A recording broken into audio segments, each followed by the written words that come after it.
Chapter 3. Nanlalaki mata ng kababaihan at pagtataka habang pasulyap-sulyap sa akin. Good morning sir, sunod-sunod na bati ng mga ito. Wala naman reaksyon si Sir Ryder at diretso lang itong naglakad papunta sa elevator na nakalaan lang para sa kanya. Yes, exclusive for him lang dahil nang pindutin niya ito ay agad na bumukas. Samantalang ako naman ay diretso sa elevator para sa mga empleyado. Pero mukhang pinaglalaruan ako ng boss ko. Hindi ito pumasok sa loob ng elevator at mabilis ang hakbang na naglakad papunta sa akin. Kita ko ang pagkagulat sa lahat nang bigla ako nitong hawakan sa kamay at hinayla papunta sa VIP elevator na nakabukas na. Magpaprotesta sana ako kaya lang napansin ko na magkadikit na naman ang kilay nito kaya naman nagpatianod na lang ako. Hindi ko maintindihan. Talo pa nang nagme-menopause ang amo namin. Sir, dapat hinayaan mo na lang ako sumabay sa ibang empleyado. Baka laman na ako ng usapan ng lahat. Kahit Manila ito marami pa rin sigurong merits dito, wika ko. Kunot-noo naman ako nitong tinitigan. What did you say? Merits? Tanong nito. Hindi ko mapigilan ang matawa. Merits hindi niya alam. Sabagay, wala sigurong merits sa lugar na tinitirhan ni Sir kasi puro mayayaman ang mga nakatira doon. Haste, paano ko kaya ito iiwasan? Bakit ba dikit ito ng dikit sa akin? Sir, sa third floor lang po ang office namin. Hihinto po ba ito doon? Super duper late na po ako at baka magalit na sa akin ang mga kasama ko. Muli kong wika dito. Hindi ito umimik at nakatitig lang sa akin. Sir, hello. Ulit ko at itinaas baba ko pa ang aking kamay sa harap nito. Para kasing naging tuod na ito at walang kakurap-kurap na nakatitig sa akin. Naiilang tuloy ako. Alam mo bang gusto kitang halikan ngayon?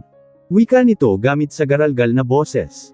Agad na nanlaki ang aking mga mata nang unti-unting bumaba ang mukha nito sa mukha ko. Emily, kung naalala ang ginawa nito sa akin ingong kasal namin 5 years ago. Ilang araw din na maaga ang labi ko noon dahil sa ginawa nitong pagsipsip. Ayaw ko nang maulit iyon kaya agad akong umiwas at tumalikod dito. Bahala siya sa buhay niya. Wala akong balak na muling magpasipsip dito, no. Kaya nga hindi ako tumatanggap ng manliligaw dahil na-trauma ako doon. May mga napapanood akong kissing scene sa mga teledrama noon kaya lang parang hindi ko carry na gawin sa akin ang bagay na iyon. Sa nasabi ko na na-trauma ako dahil talagang sarap niya ang labi ko 5 years ago. Narinig ko ang marahan nitong pagbuntong hinaga sa likuran ko. Hindi na ko na ito nilingan pa hanggang sa napansin ko na bumukas na ang elevator. Nandito na kami sa top floor. Sa kanyang opisina. At malamang hindi ako pwedeng bumaba gamit ang elevator na ito dahil wala akong hawak na card. Yawa talaga. Sir, paano po ako bababa? Wika ko dito. Hindi ako pinansin at naglakad ito papunta sa kanyang office. Nadaanan pa namin ang kanyang secretary na nakatingin sa amin. Narinig ko pang binati nito si Sir Ryder pero mukhang napilitan labas sa ilong. Sinulyapan pa ako nito ng makailang beses. Tawagan mo si Anthony. Sabihin mo sa kanya na kailangan ko siya ngayon dito sa office. Wika nito sa kanyang secretary habang diretso lang ang titig. Agad naman tumanggo ang bruha at masama akong tinitigan pagkatapos ay inirapan ako. Tinaasan ko lang ito ng kilay at sumunod na pagpasok kay Sir Ryder papuntang opisina. Tatanungin ko pa ito kung paano ako makababa. Pwede naman sigir maghagdan kaya lang hindi ko alam kung saan iyon. Isa pa, bakit ako maghagdan kung may elevator naman? Maupo ka dyan. Malapit na mag-lunch at samahan mo akong kumain, wika nito. Agad na nanlaki ang aking mga mata. Tama ba iyong narinig ko? Sir, matagal pa po ang lunch time. 10:00 pa lang po ng umaga. Late na po ako at kailangan ko nang bumaba sa aking department. Baka iisipin ng mga kasamahan ko absent ako ngayon. Baka isumbong nila ako sa HR, wika ko na hindi ko na maiwasan pa ang pagkainis sa boses ko. Tinitigan ako nito tsaka umiling. Hindi ka pwedeng bumaba. Dito ka lang sa loob ng office ko hanggat gusto ko. Isa pa, ilang beses ko bang sinabi sa iyo na huwag mo akong tawagin na sir? Asawa mo ako kaya dapat lang natawagin mo ako sa una kong pangalan. Seryoso nitong sagot. Wala sa sariling nag-ulo ko ang aking buhok dahil sa pagkayamot. Peace talaga. Bakit ang lakas ng saltik ng amo ko? Mag-resign na lang kaya ako? Sir, pag-aapila ko ulit pero pinukul ako ng masamang tingin. Natameme naman ako, isa pang sir at gagahasain na kita. Yamot nitong wika. Agad na umurong ang aking dila at nanlalaki ang mga matang napatitig dito. Napayakap pa ako sa aking sarili dahil nakaramdam ako ng takot. Nako, huwag po. Hindi na po kita tatawaging sir pero ikaw ang bahala magpaliwanag sa mga nakakarinig ha. Baka kasi isipin ng iba mo ako, sagot ko. Ano? Tanong nito. Wala nang marami pang paliwanag. Manahimik ka muna dyan dahil magtatrabaho ako. Pwede kang magtempla ng kape kung gusto mo. Wika nito at itinuna ang atensyon sa computer. Tumingin naman ako sa labas ug opisina nito. Salamin ang buong paligid kaya kitang-kita kung nagpipitex ba ang kanyang secretary sa labas. Sexy naman ang malandi pero mukhang sexmate lang talaga ito ng CEO. Sir, din kasi ang tawag niya kanina kay Ryder eh. And speaking sa pagtawag ng sir dito no big deal sa akin iyon. Mabilis lang naman bigkasan ang first name nito kaya pagbigyan ko na. Kaysa naman magahasa ako diba? Mukhang dako pa naman ito. Sir I mean Ryder gusto mo ng kape? Ipagtempla na din kita. Basag ko sa katahimikan dito sa loob ng opisina. Iniangat naman nito ang paningin patungo sa akin at agad kong napansin ang tipid ng ngiti sa labi nito. Wait lang, ngiti ba iyon? Aba, for the first time ngumiti ang kumag. Mukhang sinapian ito ng kanyang guardian angel, kung meron man siya noon. Yes please, sagot nito at commendat pa. Wala tuloy sa sariling napatayo ako at diretsyong lumabas ng opisina. Tatanungin ko na lang ang secretary nito kung nasaan ang coffee area dito. Ayaw ko nang magtagal pa at baka ma-fall ako kay Ryder. Shucks. Ang cute niya kaya lalo na nang kinindatan ako. Parang gustong magwala ang puso ko. Pagkalabas ko ng opisina ni Ryder ay agad kong nilapitan ang kanyang secretary. Hindi ko alam ang kanyang pangalan pero mukhang masama ang tingin sa akin ng bruha. 100% nagseselos talaga ito eh. Hi, Ashley, saan po dito ang mini kitchen or cafeteria ng CEO? Inutusan niya kasi ako na ipagtimpla siya ng kape eh. Friendly kong tanong sa secretary nito kahit na nanlilisik ang mga matang nakatitig sa akin.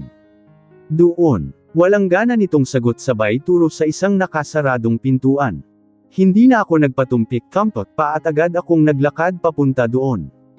Pagpasok ko pa lang sa loob ay para akong nasa kusina ng isang bahay. Kompleto kasi sa mga gamit at may ref pa. Parang nasa bahay lang talaga at wala sa opisina dahil kumpleto ito sa gamit mula kaldero hanggang microwave at mga pinggan. Huwag niyang sabihin na dito din tumitira minsan ang CEO. Saan kaya dito ang kwarto niya?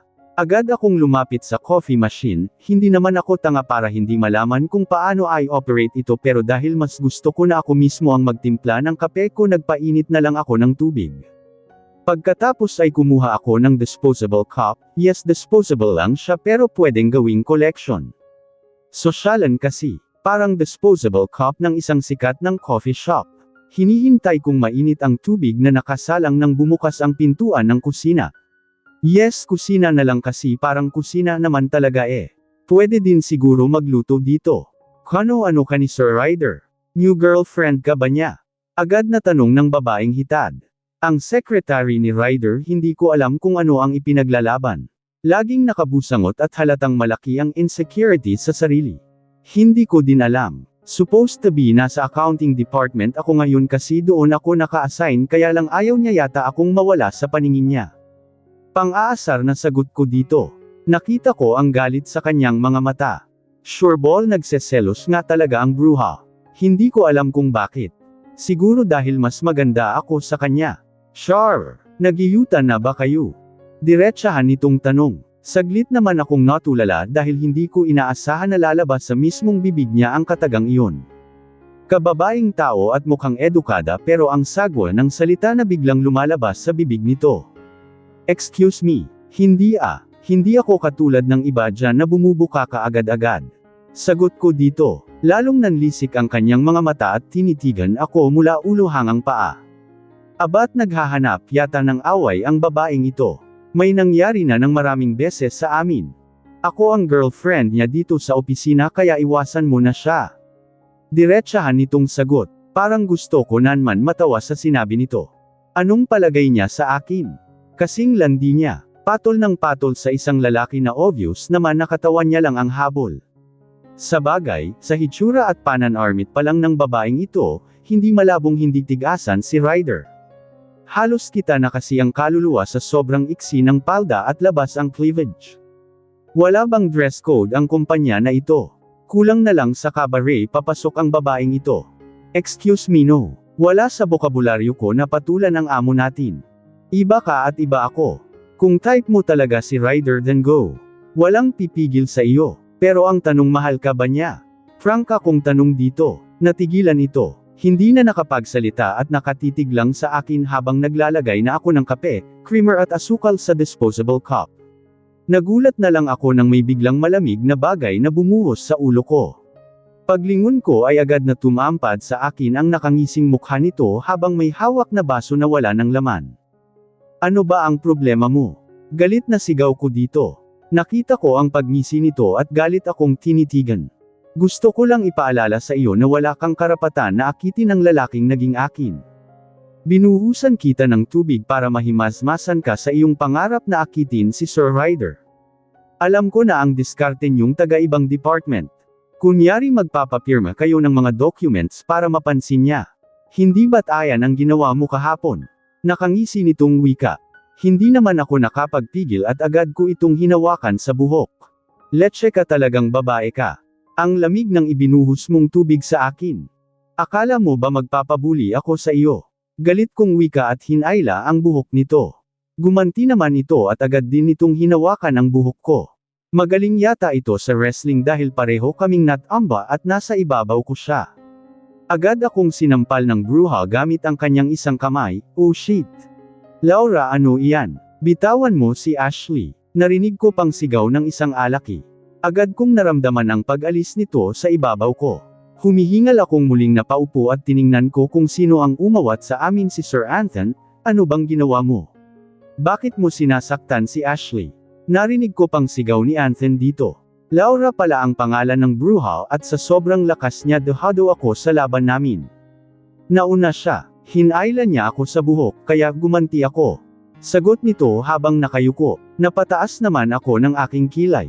Parang isang maamong tupa ang gaga. Akala mo ang bait-bait at walang nagawang kasalanan. Anong ako ang nauna? Binuhusan mo lang naman ako ng malamig na tubig kaya hinayla kita sa buhok mong bruha ka. Ano bang problema mo? Kung nagseselos ka dahil kasama ako ni Ryder na dumating dito sa opisina, pues siya ang kausapin mo. Huwag ako ang pag-initin mo. Galit kong wika at agad na tumayo. Letche talaga. Pakiramdam ko ang donges ko na. Basang-basa ang buhok ko pati na din ang suot kong damit. What happened? Sabay kaming napalingon sa pintuan ng biglag nagsalita si Ryder. Nakakunot ang noo nito habang nakatitig sa akin. Ashley. Anong nangyari sa iyo? Bakit ganyan ang hitsura mo? Sinabi kong magtempla ka ng kape tapos ganyan na ang hitsura mo. Anong nangyari? Tanong nito habang salubong ang kilay. Galit ko naman tinitigan si Laura na noon ay kita na ang kaba sa mukha. Tanungin mo siya. Hindi ko alam kung ano ang problema ng babaeng iyan. Bigla na lang akong binuhusan ng malamig na tubig. Asar kong sagot dito. Pagkatapos ay padabog akong naglakad palabas ng mini kitchen. Haste kung mamalasin ka nga naman. Galing na nga kay Ryder ang damit na ito, binasa pa ng bruha. You're fired. Hindi pa ako tuluyang nakakalayo nang marinig ko ang sigaw ni Ryder. Natigilan naman ako at muling bumalik ng mini kitchen.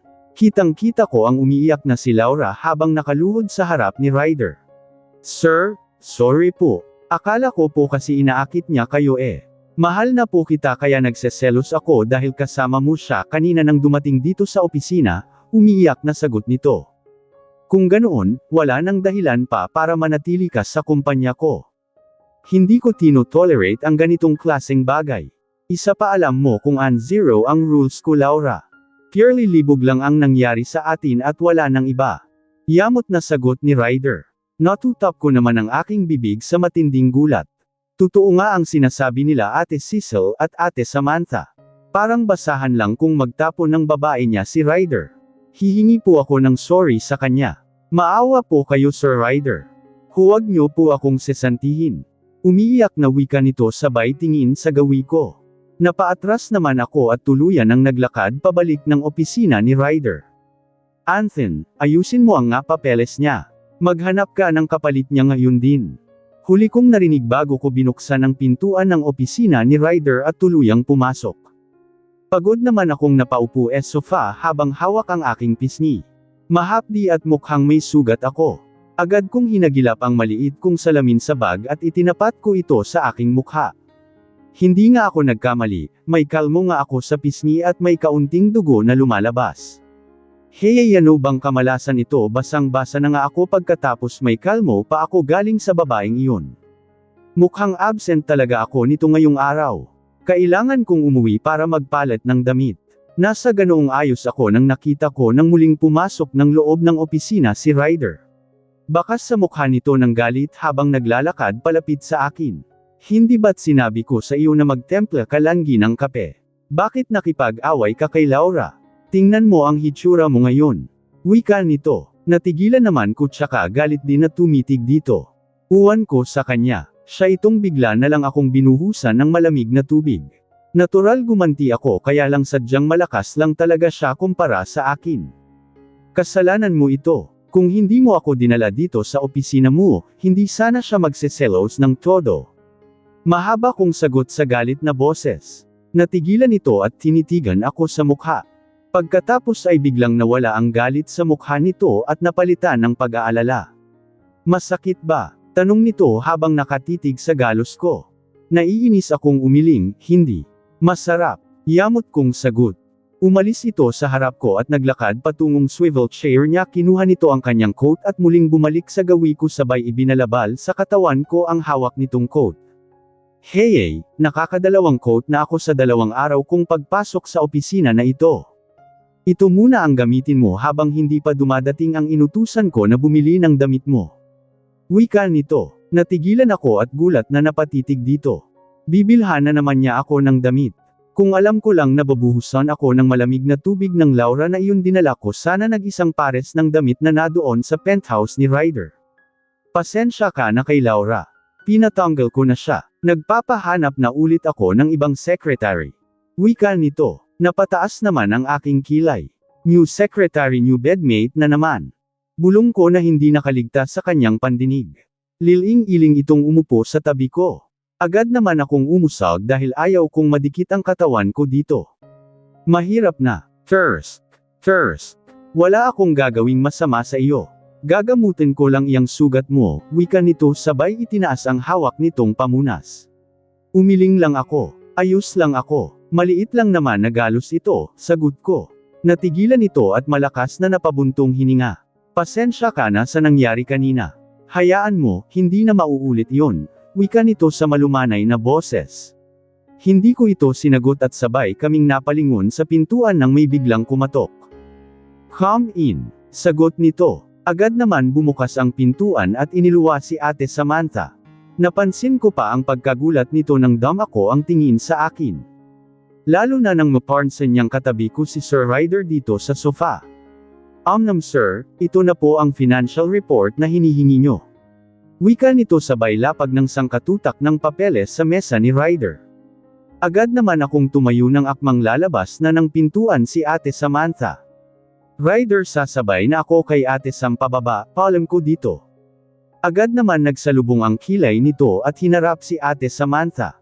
You can go now. Magpapahanap na lang ulit ako ng makakasama nyo sa department nyo. Wika nito. Agad ka natigilan. Sis auntie din ba ako? Teka lang Ryder, wala namang ganyanan. Kasalan mo kung bakit hindi ako nakapasok ngayon. Kung hindi mo sana ako dinala dito sa opisina hindi sana ako mapapaaway. Inis kong wika dito. Ikaw ang ipapalit ko kay Laura. Dahil sa iyo kaya natanggal siya kaya dapat lang napalitan mo siya. Wika nito. Agad kaming nagkatinginan ni Ate Samantha. Ayaw ko nga. Wala akong alam sa trabaho ng isang secretary. Accounting graduate ako, hindi secretarial graduate. Sagot ko at agad na kinuha ang bag. Pagkatapos ay hinawakan ko si Ate Sam at hinayla na palabas ng opisina. Says, "Stop, Ashley. Ang hilig mo talagang sumuway sa gusto ko." Galit na wika nito. Hindi ko na pinansin at tuluyan ko nang isinara ang pintuan ng opisina pagkalabas namin. Hinaila ko kaagad si Ate Sam papuntang elevator. Anong nangyari sa iyo? Akala namin absent ka ngayon. Bakit nasa office ka ni Sir Ryder tsaka bakit ganyan ang suot mo? Tanong agad ni Ate Sam nang makapasok kami sa loob ng elevator. Malakas akong napabuntong hininga dahil hindi ko alam kung paano uumpisahan ang pagsagot sa lahat ng tanong nito. Mahabang kwento ate. Basta isa lang ang sure ako sis auntie na ang malandi niyang secretary dahil nag-away kami, sagot ko dito. Tulala naman na napatitig sa akin si Ate Samantha. Tell me, bakit nandoon ka sa office ng CEO? Tsaka bakit suot mo ang kanyang coat? Agad na tanong sa akin ni Ate Samantha pagkapasok pa lang namin ng accounting office. Agad akong naupo sa aking pwesto at inilapag ang bag sa table. Mahabang kwento po. Pinagselosan ako ng kanyang secretary at nag-away kami sa mini kitchen. Sagot ko, natigilan ito. Kaya ba ganyan ang hitsura mo? Diyos ko basang-basa ka o. May dala ka bang damit? Muling tanong nito. Umiling ako, paano ngayon iyan ako, problema ito. Natipuhan ka yata ni Sir kaya ikaw naman ngayon ang nilalapitan niya ng oras. Wika nito at baka sa mukha ang pag-alala. Hindi naman siguro. Baka naman ganyan lang siya sa mga bagong empleyado niya, sagot ko. Tinitigan ako nito tsaka umiling. Pero alam mo, may mapapansin ako sa inyong dalawa, bakit pareho kayo ng suot ng singsing? Nagkataon lang ba iyan? Muling tanong nito. Natigilan ako at tiningnan ko ang daliri na may suot na wedding ring. Hindi ko mapigilan ang mapangiwi pagkatapos ay tumitig kay Ate Samantha at Ate Cecil na noon ay tahimik lang na nakikinig sa aming pag-uusap. Ano kasi Ano ikinasal kasi ako sa kanya 5 years ago? Mahina kong sagot. Sapat lang para marinig nilang dalawa. Pareho pang napatayo ang mga ito at napalapit sa akin. Ibig mong sabihin asawa ka ng CEO? Tanong ni Ate Cecil na baka sa boses ang hindi makapaniwala. Alanganin akong tumango. Not a normal marriage. Pumayag ako dahil may kapalit na pera iyon. Isa pa ang lola niya ang nag-alok sa akin at sabi naman ipapawalang bisa agad ang kasal namin after 2 years. Sagot ko, hindi naman makapaniwala na napatitig sa akin ang dalawa. Anong not normal marriage? Kahit anong sabihin mo asawa ka na niya at may karapatan siya na huwag kang pagtrabahuan. Kaya pala nandoon ka kanina sa opisina niya, kaya pala kakaiba ang trato niya sa iyo kahapon pa at kaya pala sinundo ka pa niya kahapon sa cafeteria. Alam mo bang ikaw ang laman ng usapan dito sa buong building? Kesyo ikaw daw ang bagong apple of the eye ng CEO. Mahabang wika ni Ate Sam. Agad naman akong nakaramdam ng kaba sa hindi malamang dahilan. Sinasabi niyo po ba na kailangan kong gampanan ang pagiging asawa ko sa kanya? Pero hindi ko pa siya masyadong kilala. After ng kasal namin noon, yumskapo na ako sa pag-aakalang hindi naman seryoso lahat ng iyon. Although alam kong ipinarehistro ang kasal na iyon pero hindi ibig sabihin asawa niya na ako dahil wala namang love kaming nararamdaman sa isa't isa. First time ko lang siyang nakita noong humarap kami sa pari, kinakabahan kong sagot. Hindi ko lubos maisip na mukhang puproblemahin ko ang ganitong bagay. Asterisk ang akala ko talaga wala lang iyon. Pareho silang napailing. Sabay pa kaming napalingon sa pintuan ng opisina nang may biglang kumatok. Agad namin nakita si Sir Anthony sa labas. Pinagbuksan naman agad ito ni Ate Cecil at tinanong kung ano ang kailangan. Ma'am Ashley, kailangan niyo na pong bumalik ng office. Kailangan niyo na daw pong magpalit ng damit dahil baka magkasakit kayo. Huwag po kayong mag-alala wala na po si Laura ngayon sa office, wika ni Anthony. Bakas ang pag-alang sa boses nito habang sinasabi ang katagang iyon. Dapat po dinala niyo na lang ang damit Sir Anthony. Haste ayaw ko na munang umakyat doon. Sagot ko, pasensya na po ma'am. Pero gusto po ni Sir Ryder na doon kayo magbihis sa opisina. Sagot nito, umiling naman ako. Pakisabi po sa kanya salamat na lang. Uuwi na lang ako sa apartment ko at doon magbihis. Bahala na absent kung absent muna ako ngayong araw. Kasalanan niya naman sagot ko. Tahimik lang sila Ate Cecil at Ate Samantha na nakikinig sa usapan namin ni Anthony. Nagulat pa ako nang tuluyan na itong pumasok sa loob ng aming opisina at agad na iniangat ang telepono sa table ni Ate Samantha. Tahimik naman kaming nanunood sa kanyang ginagawa. Nag-dial ito at ilang sandali lang ay napansin ko na may kausap na ito sa kabilang linya.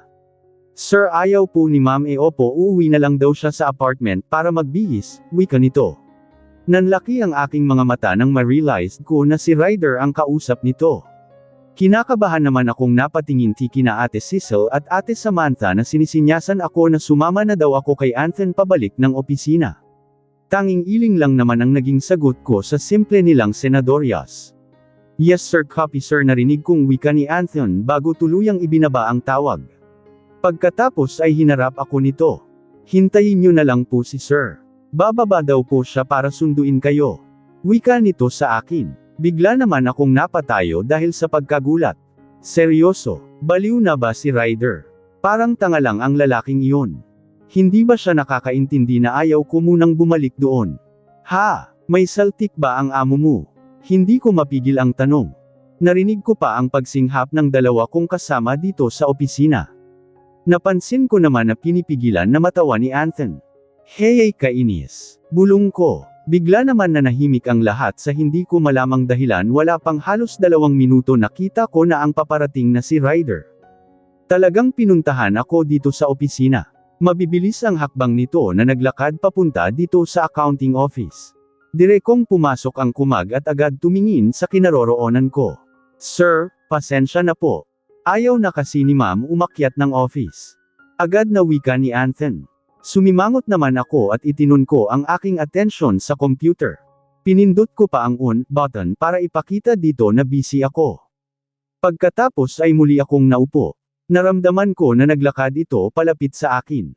Pero hindi ko ito pinansin. Tahimik naman na nanunood lang sila Ate Cecil at Ate Samantha. Walang sino man sa amin ang gustong magsalita. Let's go Ashley. Kanina ka pa basang-basa at kailangan mo nang magbihis, wika nito sa seryosong boses. Sumimangot lang ako at hindi ito pinansin. Nagulat na lang ako nang maramdaman ko ang kanyang kamay sa aking baywang at pilit akong pinapatayo.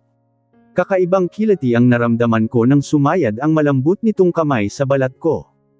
Ano ba Ryder? Ayaw ko sabi angal ko. Hindi ako nito pinansin bagkus naramdaman ko na lang ang pag-angat ko. Kung ayaw mong maglakad pabalik ng opisina ko mas magandang buhati na lang kita. Gigil nitong wika habang mabilis ang mga hakbang na lumabas ng opisina. Karga ako. Nagpupumiglas naman ako dito. Ibaba mo ako. Ano ba nakakahiya? Hiyaw ko dito. Napansin ko kasi na naglabasan sa kani-kanilang department ang mga empleyado at tula lang napatitig sa gawin namin ni Ryder. Kita ko ang pamimulag ng kanilang mga mata sa pagkagulat habang buhat-buhat ako ng kanilang CEO. Yawa, Ryder ano ba? Ibaba mo sabi ako Galit kong hiyaw.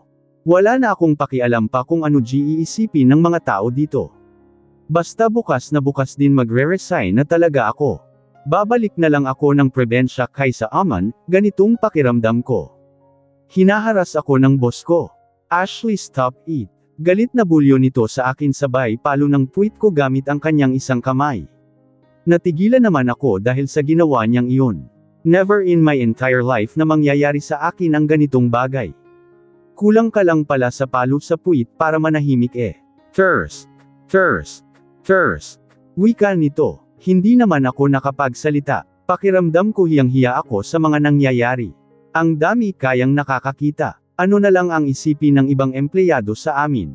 Pagdating ng elevator ay ibinaba din naman ako nito. Parang biglang nawala ang tapang ko kani-kanina lang at nakayuko akong tumalikod dito. Narinig ko pa ang mahina nitong pagbuntong hininga. Look, I'm sorry sa nangyari kanina.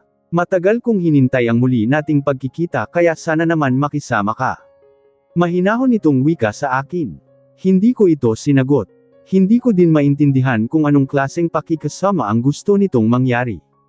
Ang gusto ko lang naman ay tahimik na environment. Bakit ba sunod ng sunod sa akin ang kumag na ito? Tahimik lang ako hanggang sa nakabalik kami ng opisina nito.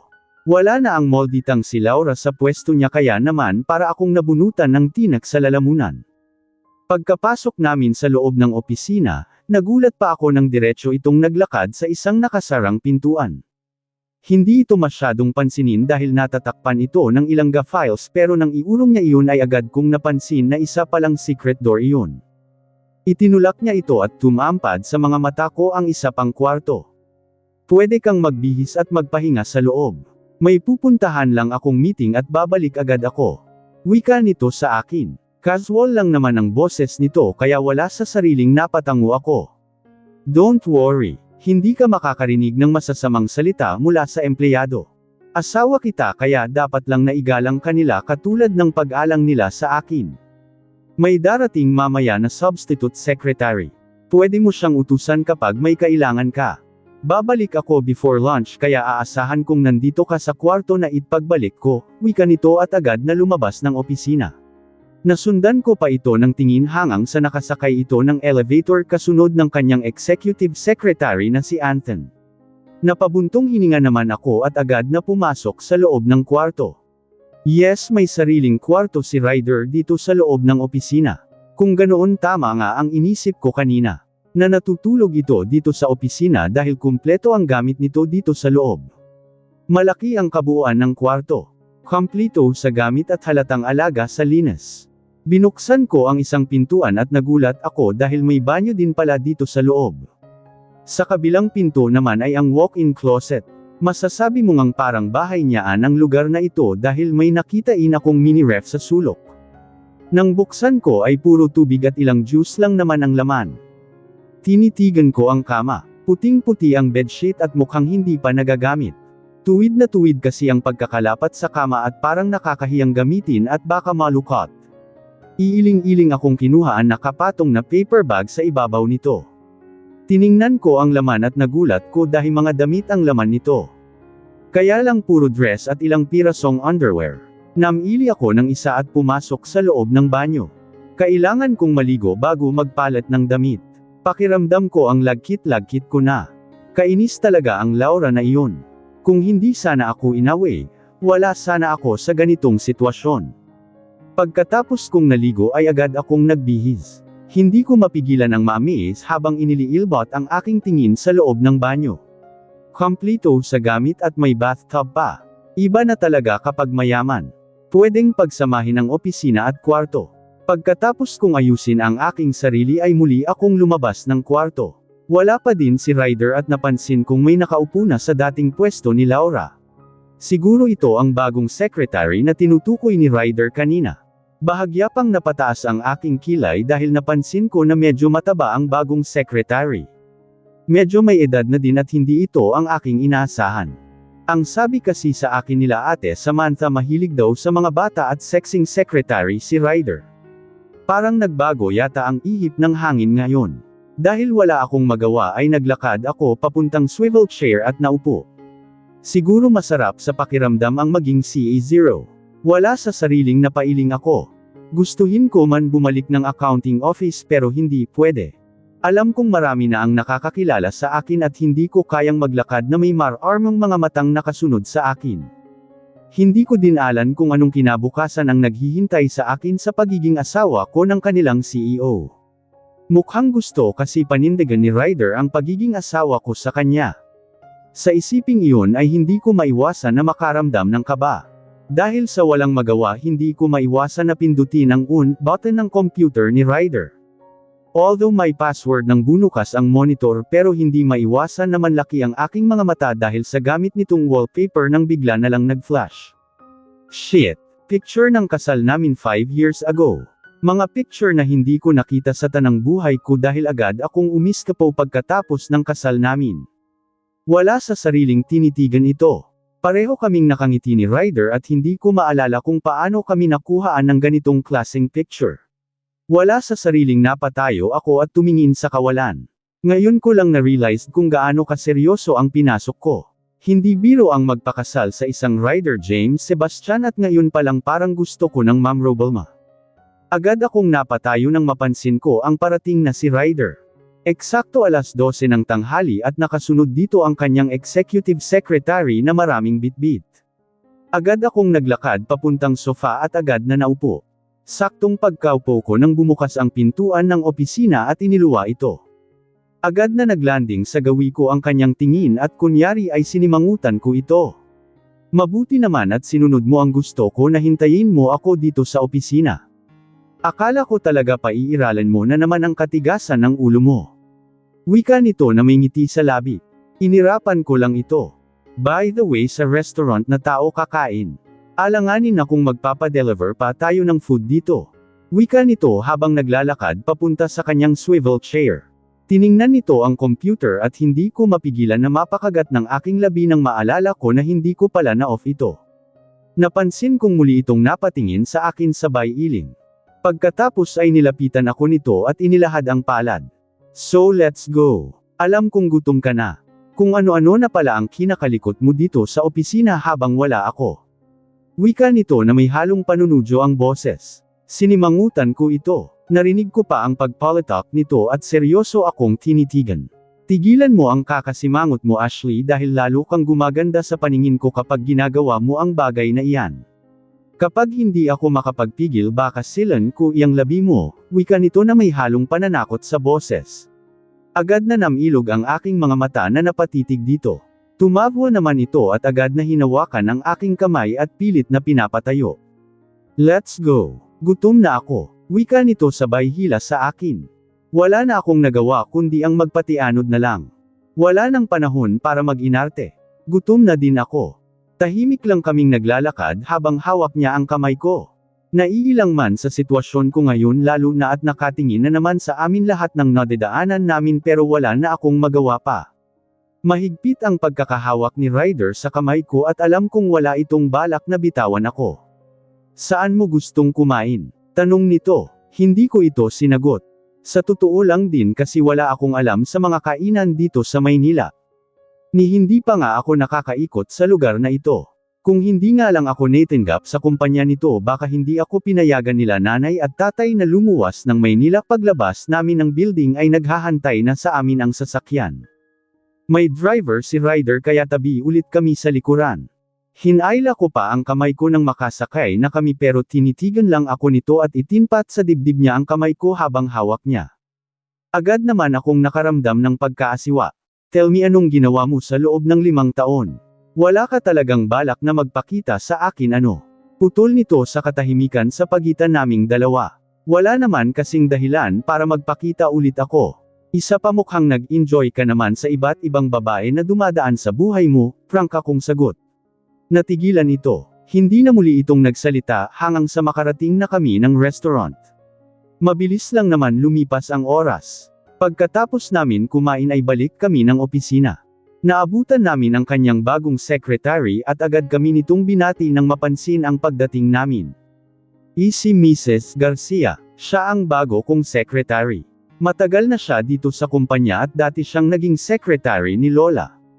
Tuldok. Mrs. Garcia si Osley, asawa ko, pagpapakilala pa nito sa aming dalawa. Agad naman ako nakaramdam ng kakaiba sa paraan ng pagpapakilala ni Ryder sa aming dalawa. Anong sinasabi nito na asawa niya ako? Talaga bang paninindigan niya ang pagiging asawa niya sa akin? Talaga bang ituturing niya akong asawa? Hello po ma'am. Nice to meet you po. Wika nito. Tanging pagngiti na lang ang naging sagot ko dito. Agad na akong sumunod kay Ryder sa loob ng opisina. Ngayon pa lang, kailangan na namin magkaliwanagan. Hindi ko alam kung ano ang magiging papel ko sa buhay nito. Ano ito Ryder? Ano ba ang pinagsasabi mo? Lumuwas ako ng Manila para magtrabaho. Hindi para maging asawa mo. Agad na wika ko dito ng pareho na kaming makapasok sa loob ng opisina. Kita ko ang pagkagulat sa mukha nito nang sinabi ko ang katagang iyon. Maging asawa mo. Agad na wika ko dito ng pareho na kaming makapasok sa loob ng opisina. Kita ko ang pagkagulat sa mukha nito nang sinabi ko ang katagang iyon. Ano ba ang tama sa iyo Ashley? Talaga namang asawa kita ah. Hindi mo ba naiintindihan na walang divorce dito sa Pilipinas? Dapat noon pa man alam mo na ang pinasok mo. Hindi ka dapat nagdesisyon na magpakasal sa akin kung ganyan ang magiging trato mo sa Alcan. Galit na sagot nito. Kitang-kita ko ang pagdilim ng aura nito habang nakatitig sa akin. Pero substitute bride lang ako. Ako ang kinuha ng lola mo para hindi ka mapahiya ng araw na iyon. Sagot ko. Agad na lumapit ito sa akin at hinawakan ako sa magkabilang balikat. Talaga lang ha. Kung sakaling o-offerin kita ng another 10 million ngayon, papayag ka bang maging asawa ko? Gagampanan mo ba ang pagiging asawa sa akin Ashley? Total naman, nang dahil sa 10 million na offer sa iyo ni Lola, walang pagdadalawang isip na nagpakasal ka akin. Ngayon sabihin mo, bibigyan kita ng 10 milyon o dudublihin ko pagampanan mo ang pagiging asawa ko. Nanlilisik ang mga matang wika nito sa akin. Parang bigla naman akong sinampal sa sinabi nito. Pakiramdam ko ipinamukha sa akin ni Ryder na isa akong beerang babae. Hindi ko mapigilan ang maluha dahil nakaramdam ako ng insulto. Oo nga naman, ipinagpalit ko sa 10 milyon ang kalayaan ko. Tinanggap ko ang pera para maiahon sa hirap ang pamilya ko. Nakapagtapos ako dahil sa perang iyon, pero dapat ba talagang marinig ko sa kanya ang katagang iyon? Nakinabang din naman siya. Nakaligtas siya sa malaking iskandalo dahil sa pagpayag ko. Hindi ko na kailangan ng pera kaya kung pagtrabahuan ang lahat ngayon, sagot ko sabay pahid ng luha sa aking mga mata. Tinitigan ako nito. May money involved o wala man, kailangan mong gampanan ang pagiging asawa mo, Ashley. Matagal ko nang gusto magkaroon ng sariling pamilya. Hindi ko magawa dahil nakatali ako sa kasal natin. Totoo ang kasal na iyon at pareho tayong nanumpa sa harap ng altar na magsasama tayo sa hirap at ginhawa. Hindi ka na pwedeng umatras ngayon, 5 taon kitang pinagbigyan para i-enjoy ang buhay mo na wala ako sa tabi mo. Sa palagay ko, sapat na ang taong iyon para ako naman ang pagsilbihan mo. Seryoso nitong wika habang nakatitig sa mga mata ko. Hindi naman ako nakaimik. Kung ganoon hindi ako makakatakas sa kasal na iyon. Kailangan ko ba talagang maging asawa sa kanya? Hinahanapan na ako ni Lola ng apo niya sa tuhod. Wala akong balak na mag-produce ng lahi sa ibang babae. Wala akong balak magkaanak sa hindi ko asawa, pagpapatuloy na wika nito. Parang gusto ko naman takpan ang tainga ko sa mga narinig dito. Hindi ba pwedeng magpakasal ka na lang sa iba? Hindi naman ako maghahabol Sorry pero hindi pa ako ready na magpatali, Ryder. Gusto ko pang i-enjoy ang pagiging single ko. Sagot ko dito. Nakita ko ang pagbalatay ng lungkot sa mata nito nang sinabi ko ang katagang iyon. Nakaramdam naman ako ng pitik ng konsensya. No, wala akong balak na maghanap ng ibang babae, Ashley. Sa ayaw at gusto mo bibigyan mo ako ng anak, sagot nito. Agad na nanlaki ang aking mga mata lalo na nang biglang bumaba ang mukha nito sa mukha ko, agad niyang pinaglapat ang aming labi kaya naman nagpupumiglas akong makawala dito. Ano ba ba't hindi ko na natuloy pa ang aking sasabihin? Bigla kasi nitong ipinasok ang dila niya sa bibig ko. Hindi ko malaman kung paano magre-react lalo nang maramdaman ko ang pagsisipsip nito sa dila ko. Hindi ko na namalayan pa ang mga sandali.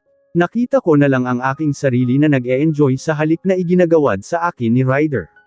Parang bigla akong nawala ng lakas at hinayaan siya sa ginagawa niyang pagalugad sa labi ko. Hindi ko alam pero bigla akong nakaramdam ng init.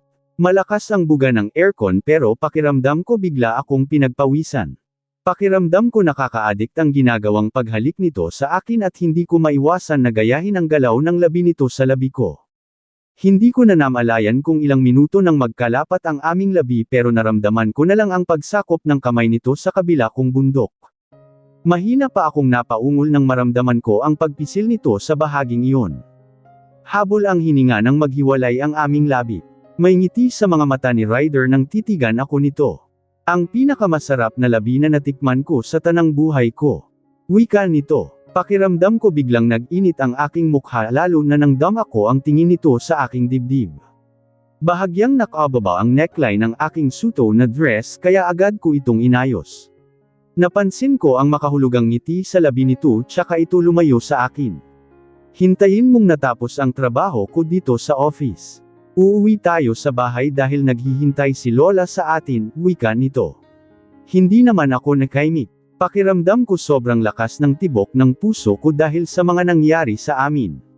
Hindi ako makapaniwala na mabilis akong nadarang sa mga halik ni Ryder.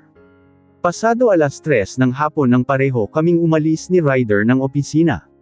Hawak niya ako sa kamay nang sabay namin tinungo ang sasakyan.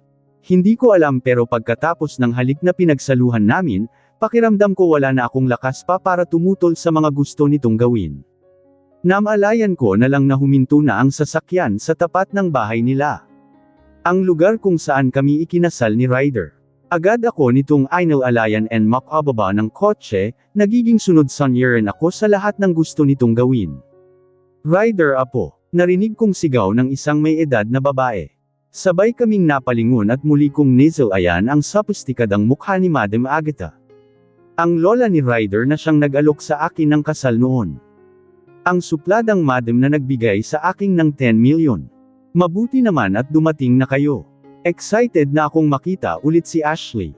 Nakangiti nitong wika sabay lapit sa akin. Niyakap ako nito at hinalikan sa pisngi.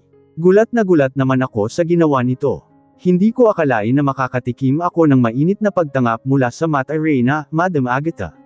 Welcome back iha. Mabuti naman nagkita na kayo ng apo ko, sa wakas, mabibigyan na ng katuparan ang lahat ng gusto ng apo ko, nakangiti nitong wika. Napasulyap naman ako kay Ryder na noon ay todong ngiti sa kanyang lola. Kumusta po kayo? Pasensya na po kung ngayon lang ako nakabalik. Tandang padamdam panipik. Mahina kong wika dito. Tumawa lang ito at hinawakan ako sa kamay. Pagkatapos ay hinayla ako nito papasok sa loob ng bahay. Muling bumungad sa paningin ko ang eleganteng ayos ng bahay. Parang wala namang ipinagbago sa nakalipas na panahon. Maganda pa rin at kitang-kita ang karangyan sa buong paligid. Umapak lang ako sa bahay na ito noon para magpakasal kay Ryder. Ang akala kong matatanggap akong kasambahay sa lugar na ito ay magiging bride pala ako ng kaysa isa nitong apo. Hindi ko akalain na babalik ako sa lugar na ito para tuluyang gampanan ang pagiging asawa ko sa kanya. Hindi ko alam kung gaano ba ako ka-ready para mabuhay kasama siya. Totally stranger siya sa paningin ko at hindi ko alam kung magiging masaya ba ako dito. Agad na ipinaghila ni Ryder ng upuan ng kanyang lola pagdating namin ng dining room. Maraming nakahandang pagkain sa lamesa at akalain mong may party gayong kaming tatlo lang naman ang nandito at ilang mga kasambahay na naka-antebay sa amin. Ipinaghila din ako ng upuan ni Ryder at hinawakan sa kamay para makaupo na. Hindi ko alam pero pakiramdam ko napaka-special ko ng araw na ito. Ibang Ryder ang nakikita ko ngayon. Isang Ryder na matino sa harap naming dalawa ng kanyang lola. Isang Ryder na mukhang hindi babero.